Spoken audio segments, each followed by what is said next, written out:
business athletes, welcome back for another action-packed episode. This one is low-hanging fruit protocols, the simple habits that transform your health. Stop overcomplicating your health. Do these things instead. I wanted to revisit a lot of the principles that I talk about in these different shows and just kind of condense them down into a nice, actionable, prompt episode. So my goal with this one is to keep it a little bit shorter and keep it a little bit more consolidated. But if someone came to me and they were like, look, man, I'm overwhelmed. I feel like I'm drowning. I need to start somewhere. I need to just lock in something. Should I use peptides? What supplements should I use? And I'll be like, no, don't start there. Solve problems in the right order. I always say, don't step over dollars for pennies. It's one of the things that I really want to drive home with you in this episode is that I've tried many, many things in my journey. I've tried lots of different supplements, lots of different biohacks, all kinds of gimmicks, because I was curious. I was curious, hey, like, how does this thing work? Does it work? And what I noticed was that for me, and I can only obviously speak for myself, a lot of the things that I tried just really didn't work that much. Just really not that much. But the things that I'm going to share with you in this episode, they have yielded the best return. So if you're looking to lose the most amount of body fat, build the most amount of muscle, not wake up feeling like the Tin Man out of Wizard of Oz, aches and pains and arthritic mess. You feel like, for the most part, your brain is pretty sharp. You're not getting a ton of brain fog. And you feel happy. You feel good. You're not struggling and drowning and miserable like so many people. So let's jump into this. And let's jump into these low-hanging fruit principles. And they're in no particular order. But if you've been struggling lately or you feel like you want more momentum, I want and I need you to incorporate everything that I'm about to share here with you today. If you can incorporate as many of these principles as possible for the next 30 days, watch out. You will create so much momentum that there is no peptide, there is no biohack that will replace that. So the first thing that we want to focus on with low-hanging fruit protocols, if you came to me and you said you're struggling, you're fat, you're burned out, what do I do? The first thing I'm going to do is I'm going to get you to track your step count. Now, if your step count's 5,000 or 6,000 or even 8,000, that sucks. That sucks. You're way too sedentary. And most people are just way too sedentary. They live a very domesticated, docile life. And the challenge for a lot of people is how can you get your step count up and make it sustainable? Because if you just think to yourself, oh, well, I'll just sit at my desk all day and I'll work, and then I'll go take a walk after work. It could be like an hour more. You're not going to sustain that at all. I had a person, I remember a long time ago, this is a good example of just not comprehending. So I mentioned that for this particular person, I said, look, we want to at least get over 10,000 steps, maybe shoot for 12. And she did the math, and she's like, well, I ran it through my calculator, and it said that I would have to walk for 2 hours a day to hit that step count. I don't have 2 hours in the day, and I'm thinking that is the worst way to think about this. No wonder your result sucks. So are you planning on sitting there like a sloth all day long and not moving a muscle and then just doing a huge burst of movement? That is stupid. You cannot think like that. You cannot think like that. So what we want to be doing, a couple of things. One, I'm just going to tell you what I think is an optimal target. Now, whether or not you want to do it's up to you. You got to remember at the end of the day, everyone is free to do whatever they want. If you actually want amazing results, you've got to suck it up and you've got to figure out a way to get this done. And that's it. And there'll be some people that will take this on the chin and they'll go do it and they'll execute and they'll transform. And there'll be other people that flounder around and come up with all sorts of BS excuses why they can't do it. Which camp are you going to be in? You get to choose. You realize that, right? So the first thing is, I would say, try to walk within the first 60 minutes of waking in the morning. Now, that depends on what time you wake up, right? Depending on if you want to go outside in the dark or not. That's why getting a standing desk and a walking pad for your home/home office is fundamentally important. I think the walking and the movement is such a vital part of the equation for optimal health, energy, digestion, fat loss, you name it, that if I worked at an office, I would literally get a standing desk and a walking pad at the office, and I would have a standing desk and a walking pad at home. I would literally have both. Now, you're going to have some people that will be like, oh, I don't want to have one at the office. Well, tough. Just do what you want then. You know what I mean? Like, you got to realize, guys, like, I'm here to give you the suggestions that I know will move the needle. And if we argue for our limitations, we get to keep them. So catch yourself when you find yourself wanting to justify or sort of explain why you can't do something. I know I'm being firm here, but before I even start telling you these low-hanging fruit protocols, often you need to get a reality check and change your perspective. Otherwise, you'll hear all these pieces of feedback and you'll do absolutely nothing, right? So first thing is, I would tell you 12 to 15,000 steps a day. Now, if you're a pro and you really integrate it into your lifestyle, 15 to 20,000 per day. Now, you probably think to yourself, how on earth am I meant to hit that? You must have a standing desk and a walking pad. You won't hit 15 to 20,000 if you don't have a standing desk and walking pad. I'm literally walking right now while I do this episode. And the reality is this. I get up in the morning and I sit and I kind of meditate and take some time first thing in the morning to be still and mindful. But at about 4:30, I come out to my superhuman gym and I start walking on my walking pad. And I walk through to about 6 a.m. At that point, I go in and I get ready for the morning. I get my family ready. We get all ready for the day. And I literally either walk at my desk working, or I walk outside the loop of our private cul-de-sac in the sun, and I interchange between the two, depending on what activities I'm doing. And I literally do that all day. And I tell you now, it is the most powerful performance-enhancing, energy-boosting hack there is. You would imagine, you might think to yourself, man, I would be tired doing that. It's the opposite. It actually increases and enhances your energy. And so that step count, I would tell you 15 to 20,000, walking pad and standing desk at your office, walking pad and standing desk at home. Walk within the first 30 to 60 minutes of you waking up for about 30 minutes. That's going to help you wake up. It's going to help get your head in the game. And then what I would be doing is I would be throwing in a morning walk outside for anywhere between 5 and 20 minutes. I'd be throwing an afternoon walk outside for 5 to 20 minutes. And if you have the bandwidth to do one around noon for 5 to 20 minutes.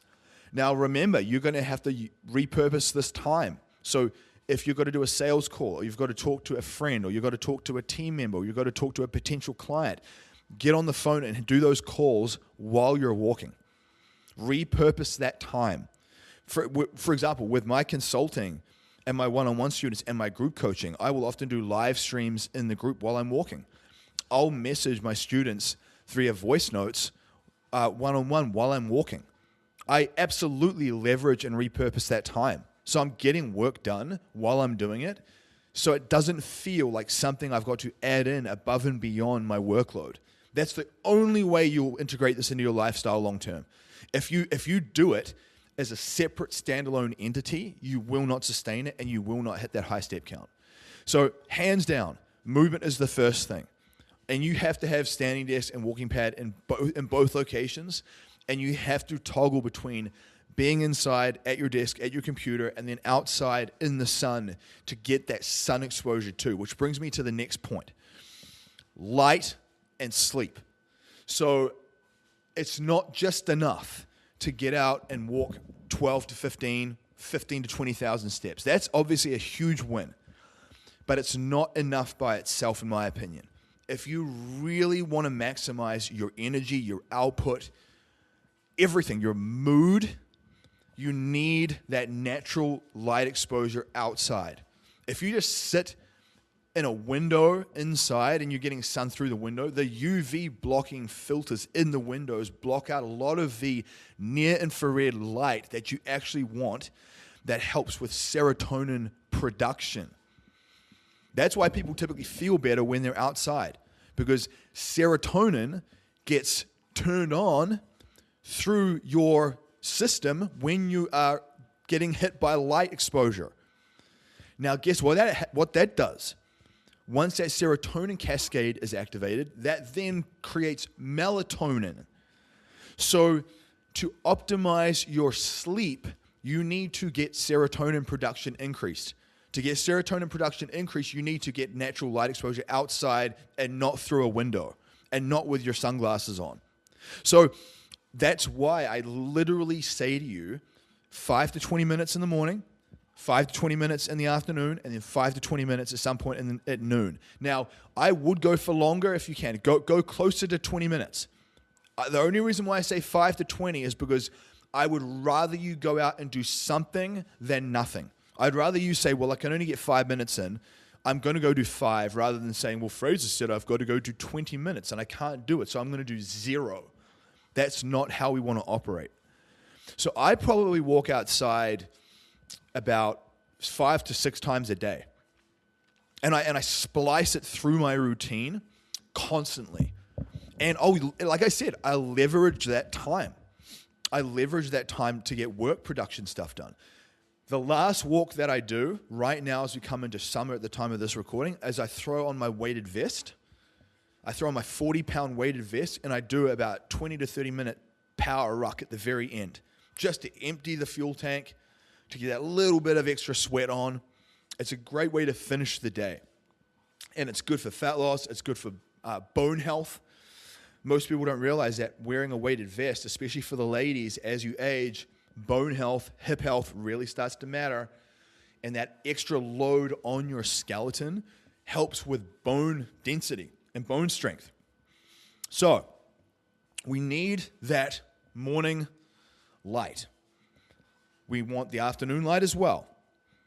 That's going to help with that melatonin release. But we also want to make sure that we're getting a very regular sleep-wake cycle.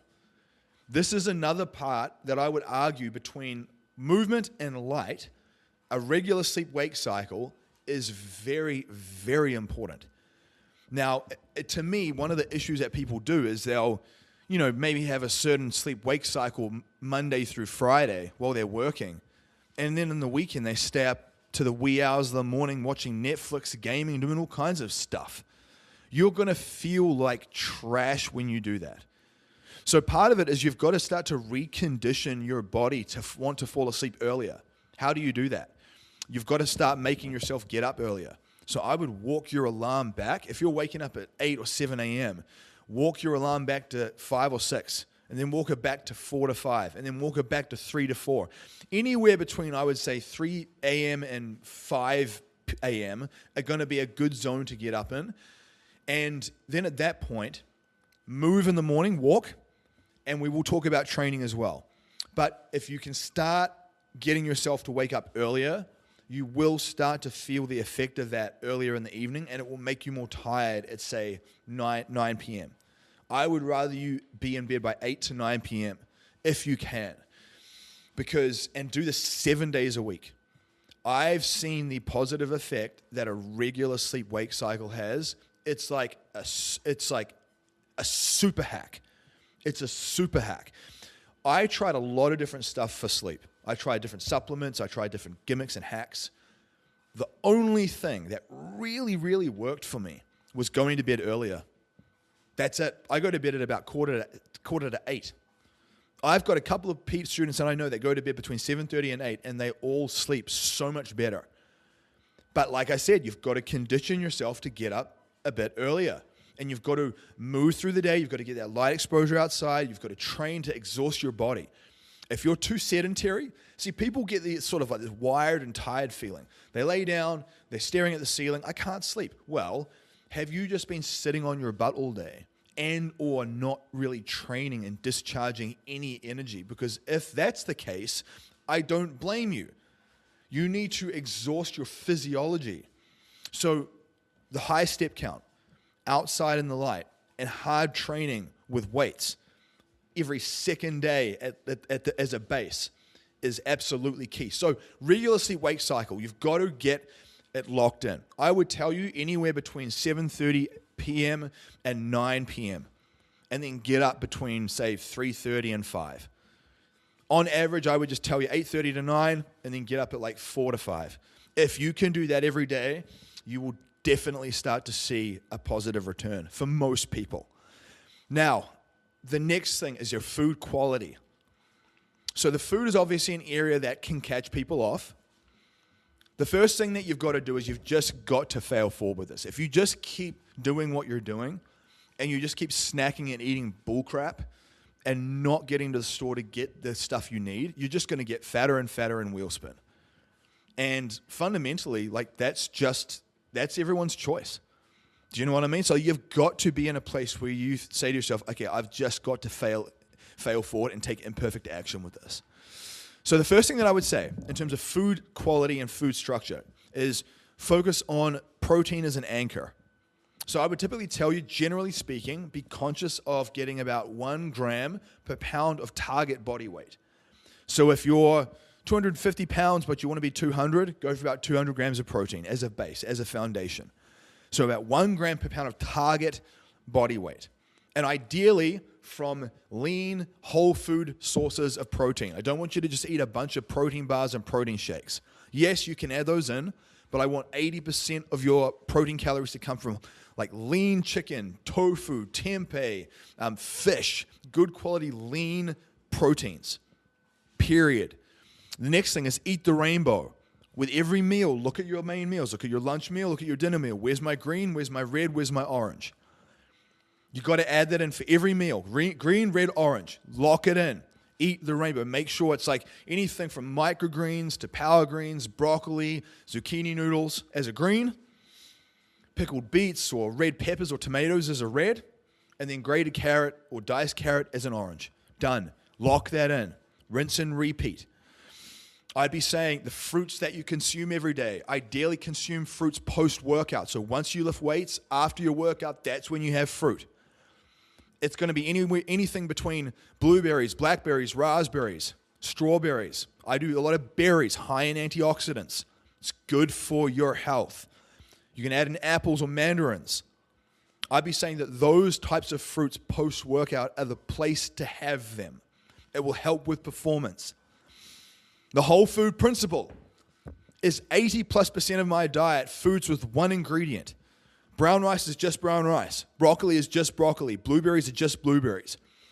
If you look at your meal, if you look at your snack, is it a bunch of processed stuff or is it foods with one ingredient? Literally put together a list of stuff and Instacart it to your house if you have to. Get some tofu, get some lean chicken, get some smoked salmon. Get some blueberries, get some blackberries, get some raspberries, get some apples, get some carrots, red peppers, tomatoes, microgreens or power greens. Right away, if you just got that stack, you're already winning. You're already winning. So focus on that first. And all I would do is I'd focus on hitting your protein. I'd add the rainbow concept to it. And if you want to add a little bit of like microwave packed rice or microwave a potato, or you want to add a little bit of avocado as a healthy fat, just do that. Add that in. Add that in. And then all you want to do from there is just find a couple of low-calorie condiments you like the taste of. G. Hughes sugar-free barbecue sauce, New Sauce, Taste Flavor Company, Flavor Gang are all low-calorie condiments that you can stack into the rotation. Test them and try them.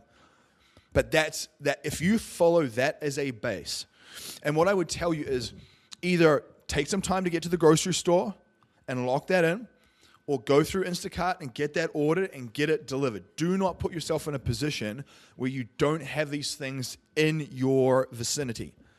And the other thing is that you need to start upgrading and updating all the old crap that's around your environment. If you've got a bunch of snacks and pastries and cookies and things, you've got to start changing that. If you don't start changing it, you're going to continue to struggle. So part of this is like you've got to give yourself some confrontational tough love from a productive place. Most people just shame themselves and beat themselves up and hate themselves, and it's not useful. It's not productive. It's not from a place of love. It's from a place of self-loathing. I tell people, hold yourself to higher standards because you want to love yourself more and more and more, and you know you're capable of more and you want to achieve it. So you do it in a positive way. So food quality, that's what I'd be focusing on. And I'd just be even doing skipping breakfast, doing a post-workout shake with berries, macro bowl for lunch, macro bowl for dinner, and then maybe a little snack window in the middle of the afternoon. That's it. So if you just did that, you're already winning. Next part of the equation is your hydration and minerals. All I would tell you is a base, 1/2 ounce of spring water per pound of body weight. Ideally get spring water. You can add extra trace minerals to it if you want, concentrated mineral drops or element. So get some extra minerals, but as a base, about 1/2 ounce of spring water. Obviously, as we come into spring and summertime, add more for working out. But just get that in as a base case. And make sure that you get some hydration into you within the first 10 minutes of waking. Don't wake up and run dehydrated because you will feel foggy, you will feel slow. But hydration is important, and they're obviously coupled with minerals, very important. Next part of this equation, foundational supplements. So I obviously don't want you to feel like this is super important, but I want to give you a good stack, a good stack to sort of support everything that you're doing. So that foundational stack, I would suggest, pretty simple. It is a good quality multivitamin, like Thorne AM and PM Elite multivitamin, concentrated mineral drops, a multi-mineral, a good quality omega-3, creatine monohydrate, vitamin D3 plus K2, and probably some magnesium L-threonate. That's it. If you just did that, and you can obviously add a protein powder in there and essential amino acids if you wanted. But that's what I'd be focusing on as a base, just as a base. Now, we've got step count. We've got light exposure. We've got regular sleep-wake cycle. We've got some simple parameters for the diet. We have a simple supplement base stack. The only other things that I would say is your healthy food upgrades. So this is an ongoing process, but you need to find swaps and replacements for all the old vices. So things like Zevia soda water for sodas. If you're drinking a lot of juice, stir-flavored water drops. I'd be using Macro Mike baking mixes instead of eating your typical processed garbage. Choosing some protein bars that you like the taste of instead of like a candy bar, for example. There are so many options with these healthy food upgrades that allow you to have your cake and eat it too. I would absolutely tell you that's why it's worth getting into my Business Athlete Council. Like I say every episode, because at a certain point, you're going to want longer-term solutions. You're going to want longer-term discussion points. You're going to want longer-term strategies. And there's only so much I can share with you here in a 30 to 60-minute podcast. And just having that real-time environment to operate in, I think, is really, really important. So I would be thinking about any healthy food swaps. Getting a Ninja Creamy instead of ice cream, or using like a banana protein nice cream recipe from YouTube. But like I said, Macro Mike is a really good option. Protein bars that you like the taste of, really good option. So you've got some things that you can lean back on here as backup systems. Now, beyond the healthy food upgrades, what I would tell you, there's two more parts to this equation. The first one is breaking mental ruts, habit formation. Because you can hear all these things, but some people just get in their own way. They just become paralytic. They hear what they need to do, and they just don't do it. They just continue to flounder. And it can be hard at times. I mean, I've thought about times in my own life where I would get in my own way. And very often, it's just because you're super overwhelmed. You're so overwhelmed with everything that you want and need to do that the idea of just adding any new stuff in feels overwhelming. And so this is where some of these little concepts, these atomic habits really come into play. So the first thing that I think is really important is you've got to get around and immerse yourself in environments where people are operating this way often. If you can hang around and hang out with people that are, walking 15 to 20,000 steps a day, that are eating healthy macro bowl meals, that are going and training often. Like if you can hang around that level of person, that will rub off on you a lot more than you realize. So the first thing is you've got to get yourself into proximity with people and mindsets like that.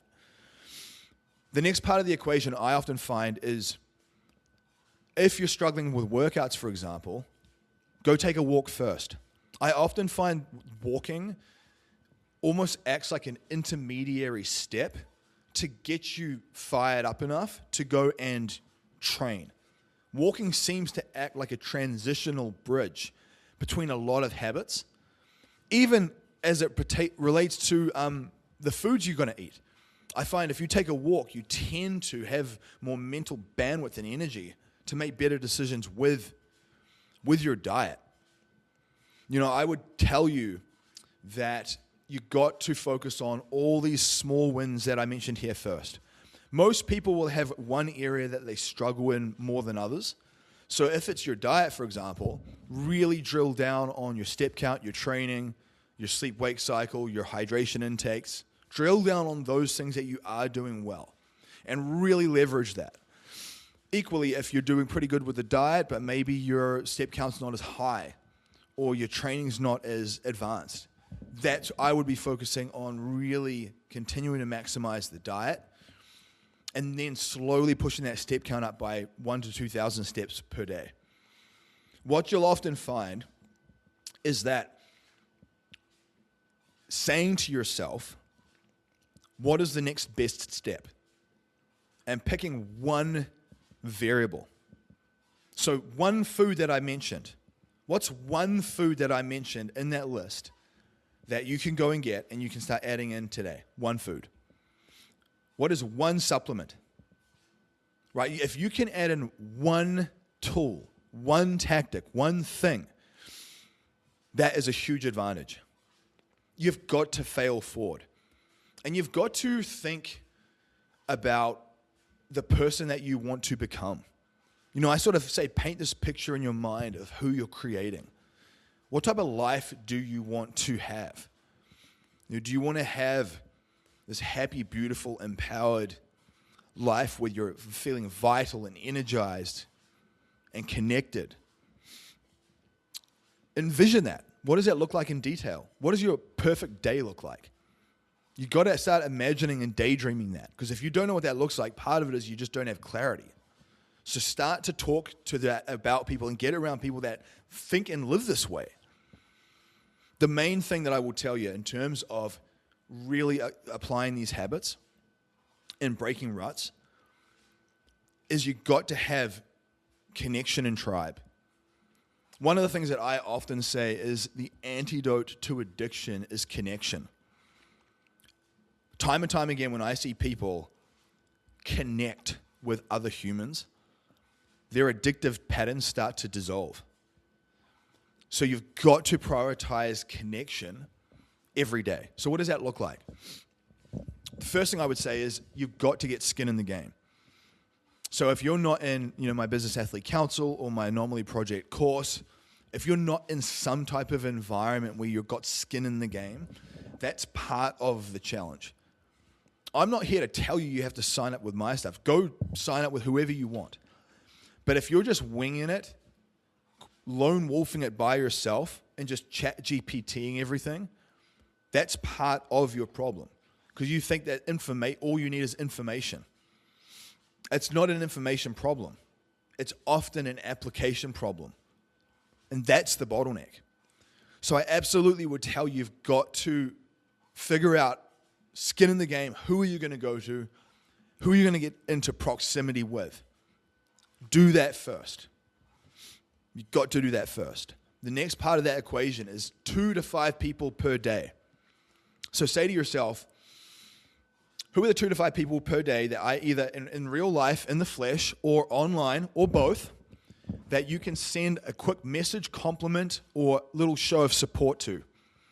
I'll give you an example. So I'll go on social media and I'll either send someone a quick voice note, a quick 30 to 60 second voice note, a quick 30 to 60 second video, or a couple of sentences where I'm pouring into them. I'm telling them that there's something I've noticed that they do well, there's a compliment that I want to give them, or there's some type of support that I want to provide for them. And I promise you, do that 2 to 5 people every day. You will notice how this starts to come back into your own life. Think about when you get a surprise message or a surprise compliment from someone that you know that doesn't always talk to you. How good that makes you feel. You might have been having a crappy day, and now all of a sudden you get this little bit of positive feedback, and it really can light you up. I need you to do that for other people first. See, people are, where's all the good people? Are you being one? You've got to give the energy away that you want to feel more of in your life. If you feel lonely and isolated, it's because you're not giving any connection and support to anyone else. When was the last time you complimented and took time to support and help someone else with something they're dealing with? Very often, if someone's really struggling mentally, they just don't do it. And their rationale is, I don't have the energy or the bandwidth. The reason why you don't have the energy or the bandwidth is because you don't do it. Do you understand this? So every day, 2 to 5 people, pour into them. Like I said, 30 to 60 second voice note or video. Don't make it a 7 to 10 minute audio. People are busy, and if they see this massive, big, long message, they may not even listen to it. You've got to be concise but passionate and caring. Make it authentic. Make it real. And do this every day. Set an alarm reminder if you have to. Your alarm reminder goes off for 6 a.m. 2 to 5 people to pour into. And go and do that. It could be someone in your family. It could be a combination of both. Sometimes you can leave a little handwritten note for someone in your family. Leave a little handwritten note for your spouse. Leave a little handwritten note for one of your children. And then you go do some social media engagement with these people too. You can obviously post a comment publicly on a post they make, or you can send them a direct message. Do both. Do all of this. But I'm telling you that your ability to connect and pour into is such an important part of the equation. I would say that this is one of the most overlooked components. And then the other part is you've got to find a way to leverage an accountability mechanism. So there's a reason why I post in my stories and on my wall every day. Obviously, my business is online, so I'm doing it for that reason too. Yeah. But beyond that, it's like a giant accountability mechanism for me. Because I'll have people ask me about my stuff all the time. So I want you to think of ways to be more accountable. If you're in one of our groups and you're not posting every day, your accountability log, there's your first piece of homework. And to not see it as some punishment, to see it as a chance to upgrade and practice that higher level of character that you want to cultivate. And it starts with one action, one habit at a time. One action, one habit. But you've got to recognize that if you're isolated and you're not connecting with people, but you're eating all the healthy rainbow stuff and you're doing all the things, you still necessarily won't feel that good. Another part of this in terms of breaking mental ruts and curating your environment, your tribe, is you've got to clean up your digital diet. So if you scroll through your news feed and it's just a bunch of inflammatory, provocative, stressful stuff, very often people will say, social media stresses me out. The only reason why it stresses you out is because you've allowed your news feed to basically become this out of control river that you have no managing over what you're even seeing. So you need to snooze and unfollow people and things that are just posting nonsense that don't support you or help you. And then intentionally engage with and communicate with the stuff that is good, that is enriching. And if you do that every day, if you continue to refine your news feeds every day, before you know it, it will all be good, positive, value-adding, ambitious stuff. And I can't tell you how important that is. So don't use that excuse that when you're on social media, it gives you a bad experience. That's your fault. It's because you have not curated your environment enough, period. But the good thing is because it's your fault, you can change that and you can curate it more effectively. So it's solvable. It is solvable. So I say all this because today, if you were to go out and check off those different pillars that I talked about, and you stick with that for 30 days, it's going to change the trajectory of your life.